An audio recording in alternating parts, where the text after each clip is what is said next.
Et si je te disais que la récession est le meilleur moment pour devenir riche? C'est ce soir la tempête sur les marchés financiers. Quand tu écoutes les médias, tout le monde est perdant. Les gens perdent leur job, ils perdent leur maison, les business font faillite, la bourse s'effondre. Paris perd près de 4%. Bref, en récession, personne ne gagne. Mais est-ce vraiment le cas? Si les récessions sont si mauvaises, pourquoi Warren Buffett n'attend que ça? Et il n'est pas le seul.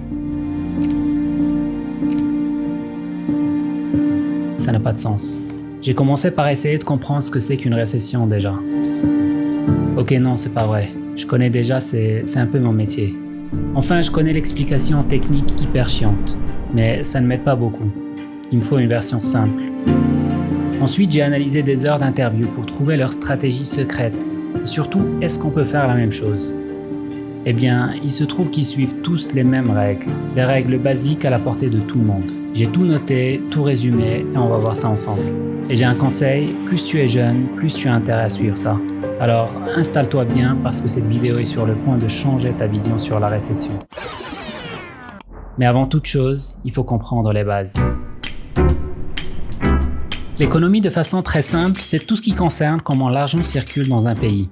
Ce qu'on achète, ce qu'on vend, ce qu'on produit et comment tout ça influence notre quotidien. Autrement dit, c'est la manière dont un pays gagne et dépense son argent. C'est le résultat des décisions de millions de personnes. Ces décisions influencent cette courbe qui va soit monter, soit baisser. Cette courbe, c'est ce qu'on appelle le PIB, pour Produit Intérieur Brut, qui veut rien dire en soi, mais en gros, c'est la valeur de tout ce qui a été produit en un an. Et voici à quoi ressemble la courbe du PIB américain depuis 1948. Regarde cette croissance incroyable. On produit plus et on est de plus en plus efficace. Le système récompense ceux qui s'améliorent. Ce système se résume en un seul mot, le capitalisme. Ok, mais voilà le problème. Ce système marche parce qu'il nous pousse à être plus productifs, à travailler plus, il pousse à la croissance. Cette courbe doit toujours aller plus haut parce que quand ça monte pas, tout se passe mal.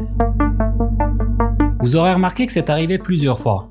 De temps en temps, la courbe baisse un peu. La quantité des choses produites et vendues baisse avant de reprendre sa croissance les années suivantes. Cette baisse sur cette courbe, c'est ce qu'on appelle une récession. Mais attendez, pourquoi ça baisse? Qu'est-ce qui provoque une récession? Pour comprendre ce qui se passe, il faut zoomer. Il y a beaucoup de paramètres qui entrent en jeu. Mais pour faire simple, la récession se produit quand il y a un déséquilibre entre l'offre et la demande. Dans une économie, les gens achètent, vendent, recrutent, investissent, tout se passe bien jusque-là. Mais petit à petit, les prix augmentent jusqu'à un moment où ça devient un peu trop. Donc les gens se disent « Ok, on va peut-être consommer un peu moins ». Et là, l'effet boule de neige se déclenche. Les gens voient que la consommation ralentit, ils s'inquiètent et commencent à mettre de l'argent de côté. Et on rentre dans un cercle vicieux où tout le monde a peur. C'est exactement comme ça que la récession commence. Maintenant qu'on sait pourquoi, passons aux choses sérieuses. Comment profiter de cette situation? D'abord, il ne faut pas paniquer. Ça peut paraître évident, mais c'est justement là que 90% des gens se plantent. Quand la récession commence, les médias entrent en mode panique totale. Et forcément, ça déclenche une réaction en chaîne. Les gens sont pris par les émotions, ils vendent leur maison au pire moment, quand le marché de l'immobilier s'effondre. Ils vendent leurs actions quand la bourse se casse la gueule. Mais ceux qui gagnent pendant ces périodes ont tous une chose en commun, ils gardent leur sang-froid. En 2008, en pleine crise des subprimes, alors que tout le monde vendait, Warren Buffett ne vendait pas. Il achetait. Il investit plusieurs milliards dans des entreprises solides mais sous-cotées. Et quelques années plus tard, ces investissements lui ont rapporté plusieurs milliards. Tu me diras, ok, lui il était milliardaire, c'est facile pour lui. Moi je suis en CDI, je fais comment pour ne pas paniquer? Eh bien, prépare-toi. La préparation se fait avant la récession, quand tout se passe bien. Les gens dépensent comme pas possible, ils s'endettent à mort, personne ne s'inquiète et c'est normal, parce que l'économie est solide. Mais c'est exactement à ce moment-là qu'il faut se préparer. Qu'est-ce qu'il faut faire?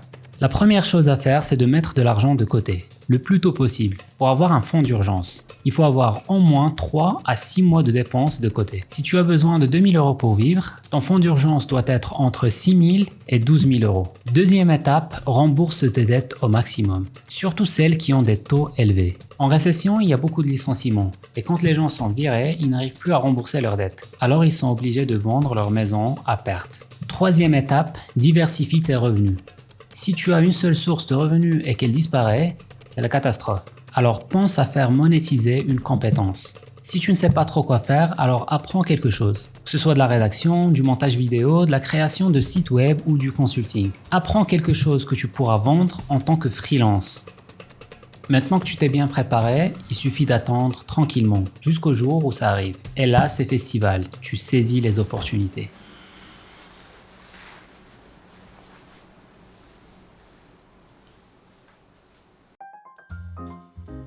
En récession, tout le monde est en mode panique. Mais toi, tu t'es préparé pour ce moment. Tu l'attendais avec impatience. C'est le moment où il faut agir. Pendant une crise, les gens ont peur. Les banques prêtent moins et il y a moins d'acheteurs sur le marché. Et beaucoup n'arrivent pas à rembourser leurs prêts. En plus de ça, la Banque centrale baisse les taux d'intérêt au maximum pour relancer l'économie. Et ça, c'est une excellente nouvelle pour toi si tu veux prendre un crédit. Eh bien, c'est à ce moment-là que les meilleures offres apparaissent. Mais il n'y a pas que l'immobilier. C'est important de se diversifier. En récession, la bourse s'effondre. Les entreprises perdent de leur valeur, les investisseurs paniquent et vendent au pire moment. Ce qui renforce encore plus la baisse. Mais devine quoi, c'est le moment parfait pour acheter à prix bas. Pendant la crise des subprimes et plus précisément en mars 2009, en plein cœur de la crise financière, la bourse était au plus bas. Ceux qui ont acheté à ce moment-là ont multiplié leur investissement par 6 en 10 ans. Maintenant que tu investis ton argent, il faut penser à investir du temps. L'objectif, c'est d'identifier les nouvelles opportunités et de créer un business qui répond à ses besoins. Et ça tombe bien parce que tu t'es préparé pour ça. Tu t'es bien formé. La récession change les comportements des consommateurs. Certains secteurs souffrent, mais d'autres explosent.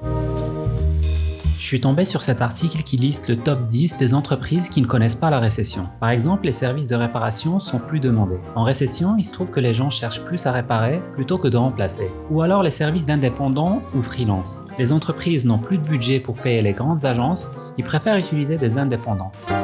Ils passent par des plateformes comme Fiverr, Upwork ou Malt pour les trouver.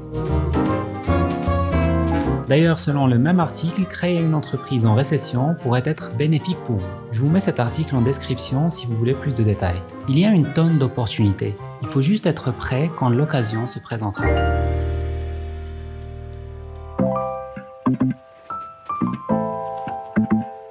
Ce qu'il faut retenir dans cette vidéo, c'est qu'il y a 3 règles. Personne ne peut prédire le marché.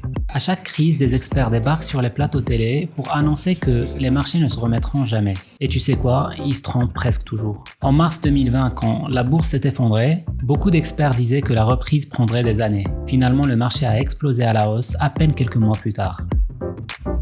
Le marché rebondit toujours. Si on regarde l'histoire, chaque crise a été suivie par une reprise, chaque fois. Et on l'a vu avec la courbe qui monte toujours plus haut. Le marché va toujours s'effondrer et c'est normal. Beaucoup paniquent quand ils voient le marché chuter. C'est dans notre nature. Pourtant, les crises économiques sont inévitables. C'est le cycle normal de l'économie. Ces 3 règles sont la base de l'économie moderne. C'est important de les retenir. Parce que les récessions sont inévitables, mais c'est ta réaction qui peut tout changer. Si cette vidéo t'a été utile, partage-la avec quelqu'un qui panique un peu trop en ce moment. Et toi, dis-moi en commentaire quelles règles vas-tu appliquer dès aujourd'hui.